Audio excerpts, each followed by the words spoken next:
Yahudilarning Petrnan heyti, ya'ni o'tib ketish heyti kelishga oz qolgan edi.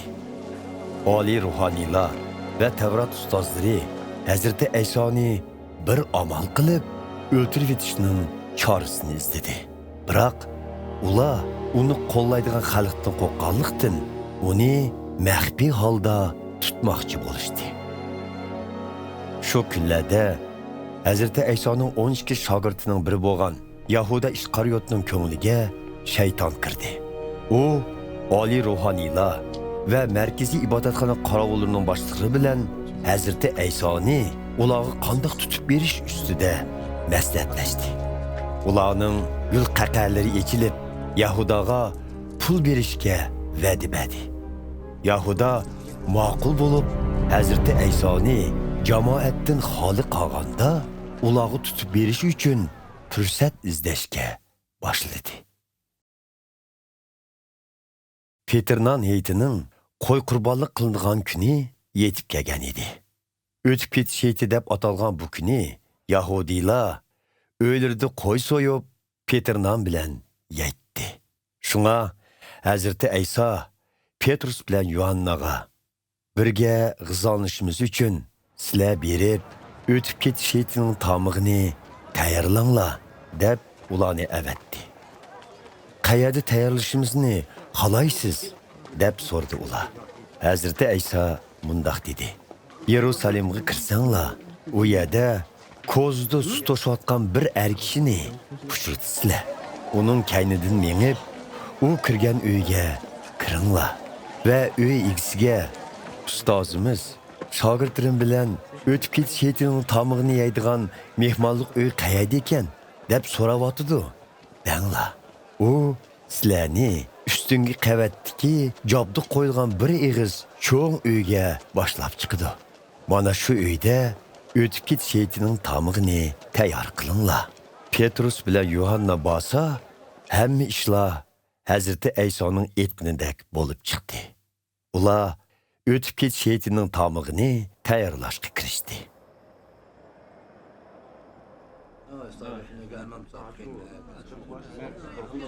Tamaq vaqtida Hazrati Ayso elchilar bilan birga kelib, dasturxonda o'tirdi. Ondan u elchilarga mundaq dedi: "Men azob chekishdan ilgari o'tib ketish heytining bu tamig'ida sizlar bilan bir dasturxonda bo'lishga intizor bo'lib kelgan edim. Chunki bu heytning haqiqiy ma'nosi Xudoning podshohligida amalga oshirilguncha men bundaq heytlik tamoqni qayta yemayman." Ondan Hazrati Ayso bir jomni qo'liga ilib, Xudoga shukr etdi va shogirdlarga: "Buningdan ichinglar. Shuni aytayki, Xudoning podshohligi to'liq namoyon bo'lmaguncha hargiz bundaq sharobni ichmayman" dedi. Ondan u bir nonni qo'liga ilib, Xudoga shukr etdi va uni o'shtib turib, ularga berib, "Bu mening sizlar uchun pido bo'ladigan tenimdir. Meni eslab turish uchun buningdan yanglar" dedi. Tamoqdan keyin u yana jomni qo'liga ilib mundaq dedi: "Bu jomdagi sharob mening sizlar uchun to'kiladigan qinim bilan tuziladigan Xudoning yangi ahdisining belgisidir. Biroq shuni bilib qo'yinglarki, bu yerda men bilan bir dasturxonda o'tirganlardan biri menga sotqinlik qildi.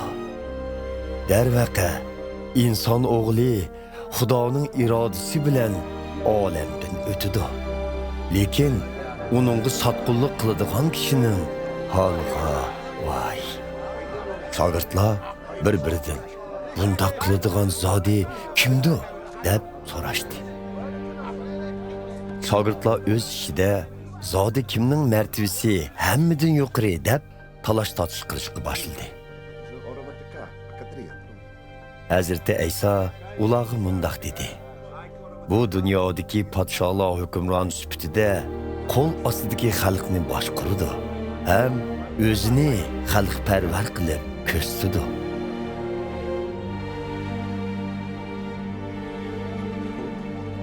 Lekin sizlar bundaq qilmanglar. Oranglardagi eng martviliklar o'zlarini arzimas kishilardek tutsin. Boshliq bo'g'ininglar, boshqalarga xizmat qilinglar. Odatda kim martvilik? Dasturxonda o'tirganmi yoki xizmatkormi? Albatta, dasturxonda o'tirgan emasmi? Biroq menga kelsak, garchi men sizlarning ustozinglar bo'lsammi, oranglarda xizmatkorga o'xshashman. Men sinoqlarni beshindan o'tkazganda sizlar boshdan oxir men bilan billa bo'ldinglar. Xuddi otam menga podshohlik huquqi taqdim qilgandek, sizlarga shuni taqdim qilaman. Sizlar mening podshohligimda men bilan ham dasturxon bo'lasizlar va taxtlarda o'ltirib İsroillarning 12 qabilasiga hukmronlik qilasizlar. Hazrati Ayso yana mundaq dedi: Ey Simon, Simon, shaytonning hammanglarni sinash talpiga Xudo ma'qul bo'ldi. U sizlarni xuddi bug'doy tasqigan taksinamoqchi. Lekin menga bo'lgan e'tiqoding yo'qolmasin deb sana duo qildim.